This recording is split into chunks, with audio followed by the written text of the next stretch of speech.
अयोध्या अगर आज चमक रही है तो इसमें एक बड़ा क्रेडिट स्टेट गवर्नमेंट को भी जाता है। अदालत के फैसले से 3 साल पहले ही योगी आदित्यनाथ जी ने मुख्यमंत्री बनते ही पहला काम तो यह किया कि उन्होंने अयोध्या को म्युनिसिपल कॉर्पोरेशन में बदल दिया, जिससे उसका बजट बढ़ा, उसकी ताकत बढ़ी और उसी वक्त से शहर को चमकाने का काम धीरे धीरे शुरू हुआ। और जब फैसला आया तो सरकारों ने अयोध्या पर अपना खजाना खोल दिया।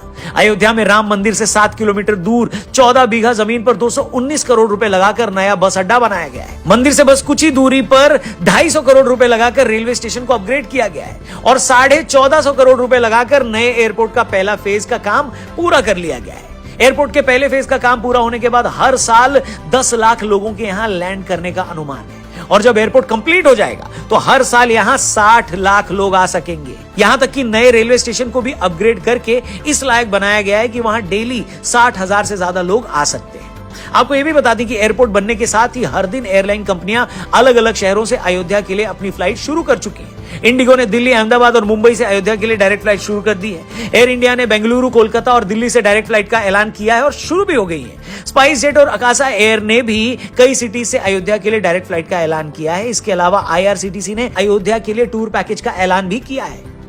ट्रैवल कंपनियों का कहना है कि भारत ही नहीं, साउथ अफ्रीका, अमेरिका, इंग्लैंड और फिजी तक से लोग अयोध्या आकर दर्शन करना चाहते हैं। यहां तक कि लोग इसके लिए कितना भी पैसा खर्च करने को तैयार हैं। कंपनियों का कहना है कि हमारे पास इतनी बुकिंग्स आ रही हैं कि हमारे लिए इसे मैनेज करना मुश्किल हो रहा है। अयोध्या को लेकर लोगों का क्रेज इतना है कि प्राण प्रतिष्ठा की तारीख नजदीक आते ही गूगल पर अयोध्या को लेकर जो सर्च है वो 586% तक बढ़ गई। दोस्तों, फोर्ब्स की एक रिपोर्ट के मुताबिक 8% की एनुअल ग्रोथ के हिसाब से 2033 तक भारत में टूरिज्म का कुल कारोबार 443 अरब डॉलर का हो जाएगा। इन्हीं फोर्ब्स ने 2022 में भारत को दुनिया का 7वां सबसे खूबसूरत देश बताया था। भारत में कुल 42 यूनेस्को वर्ल्ड हेरिटेज साइट्स हैं। इस लिहाज से भी भारत दुनिया में 6ठे नंबर पर है।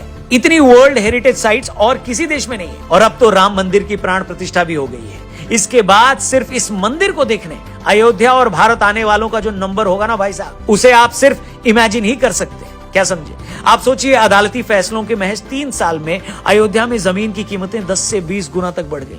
अभी तो राम मंदिर का पूरा कॉम्प्लेक्स बनना बाकी है। 2025 तक पूरा मंदिर कॉम्प्लेक्स बनकर तैयार हो जाएगा। इस बीच सैकड़ों नए होटल भी खड़े हो जाएंगे। इन सब के चलते अयोध्या और उसके आसपास 200 किलोमीटर तक जो डेवलपमेंट होगा उसके बारे में हम और आप सोच भी नहीं सकते। और इन सब के बावजूद कुछ लोग ये पूछते हैं कि मंदिर से मिलेगा क्या?